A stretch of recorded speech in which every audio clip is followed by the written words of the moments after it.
Greetings. Elder Blacklight here. Establishing jurisdiction, dominance, and strategy. What you see here in the back, that helicopter, a military helicopter, are doing maneuvers. Last year, 2019, I think that's when it was. Could have been 2018, 2019, right before Nipsey Hussle was assassinated in LA. Right before he was assassinated, days before Nipsey Hussle was assassinated, they were doing military operations, maneuvers in LA. We're going to let the video speak for itself. Loud explosions rocked the night air, and military helicopters descended to land on one of the city's busiest streets. Jim Murray explains what was going on. Oh my God. Los Angeles under attack? It sure looked that way as Black Hawk helicopters flew in formation right over downtown buildings in the pitch dark. You can even hear an explosion.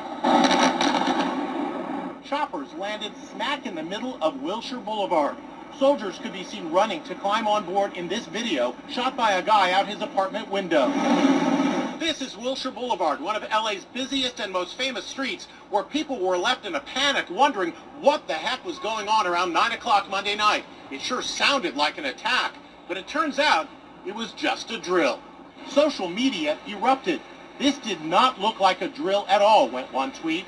And this, you got a generation of post-9/11 folks frantically refreshing to find out if there's a need for us to book it out of town. I was very terrified. We had to step away from the window because we thought we were going to get blown up. The U.S. Army did send out a media advisory about the drill, the purpose of which was to enhance soldier skills by operating in various urban environments and settings. Clearly, many terrified folks didn't get the message.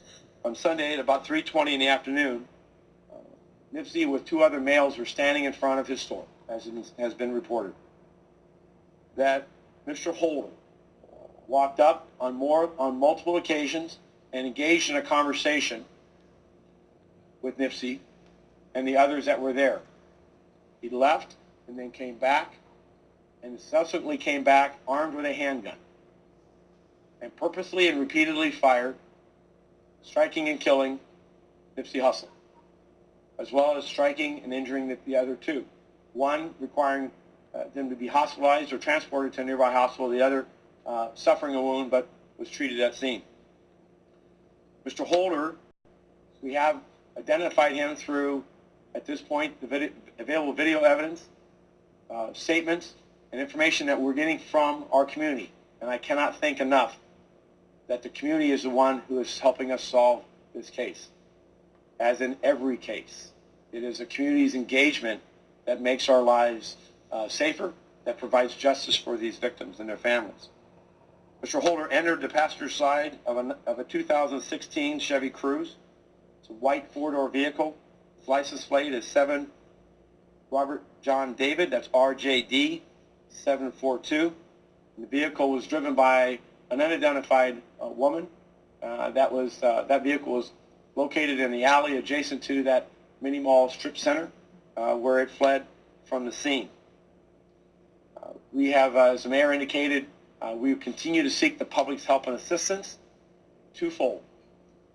People that were at that scene or have information from people who were at that scene that can help identify further and provide us evidence of the persons responsible for this senseless murder. We ask that you call our South Bureau homicide detectives day or night. You also can use WeTip and Crime Stoppers and report anonymously. We're not done in gathering evidence on this horrific shooting. Secondarily, is we want the public to help us identify and apprehend Mr. Holder. Armed with a handgun this senseless murder, this expression of violence, represents that this is a man who is of a substantial risk to public safety and willing to use violence. And we want to see that stop. And we need the public's help in identifying him, and to Mr. Holder, who I am confident is watching this and is listening to these media accounts as this is spread not only around this region, but around this world. I ask him to surrender, to find a local. Now, a lot of people don't notice what was wrong with the statement that the police had. First of all, the video, was murky. You couldn't identify that was Eric Holder. Second of all, they didn't have no murder weapon. Third, the people that were at the scene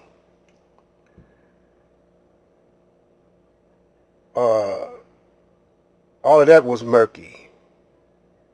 They said it was Eric Holder. But what was wrong with that picture? He gonna be identified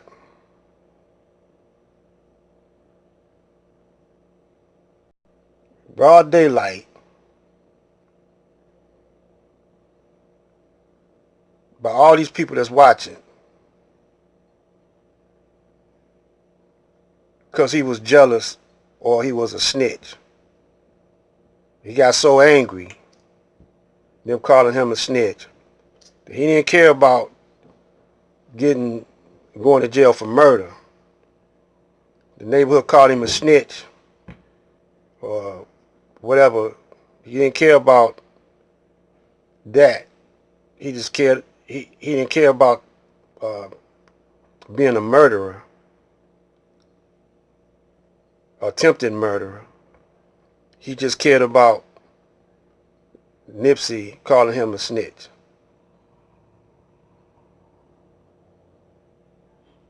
So now, if he was, this man is stupid as hell. He was stupid as hell to kill a man in broad late daylight. Now, the cameras weren't working properly. So ain't no way in the world the police could say he did it, just blaming on him. They got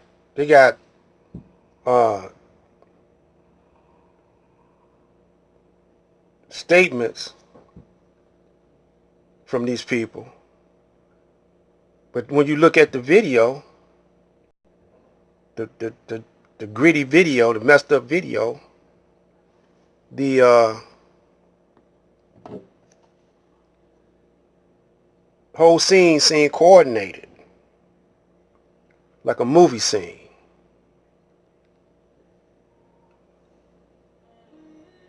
So look,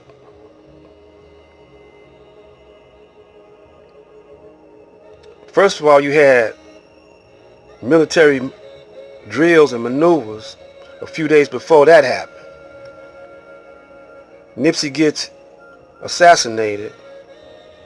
Then, during the police statements, they said it was a gang thing. And then they tried to start violence amongst the gangs.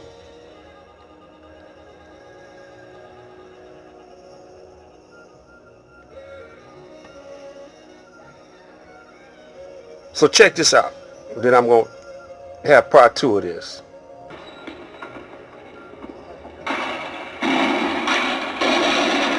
Detroit, 1967. WWJ News Special, 6 Days in July.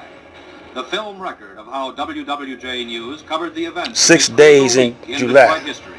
with commentary by the reporters and cameramen who were there. To introduce the program, here is WWJ newsman. This West Side ghetto where it all began early this morning with a police raid on an after-hours drinking parlor.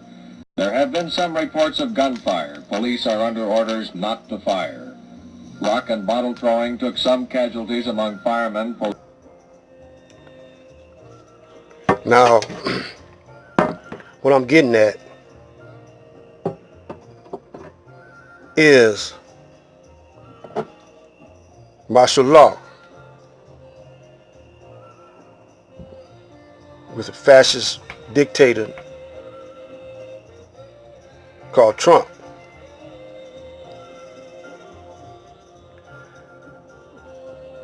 Now, we're going to get into this on the next video a little bit deeper. But the police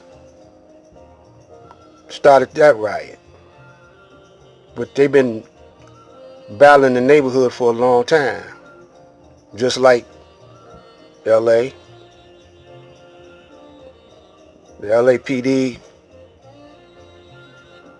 majority white police officers in control,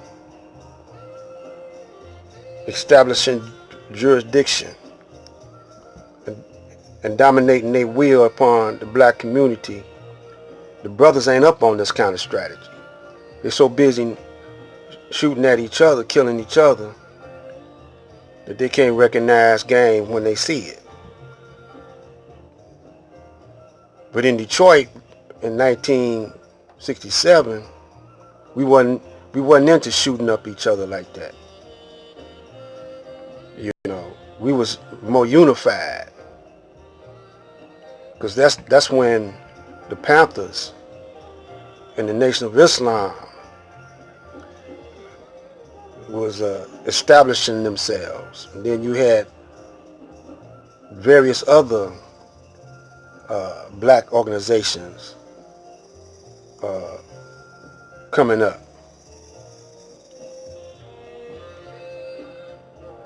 So we're going to get into a Born Mastermind Outlaw, and we're going to get into establishing jurisdiction and trying to open your eyes up and make you see game, recognize the enemy strategy. Stay tuned.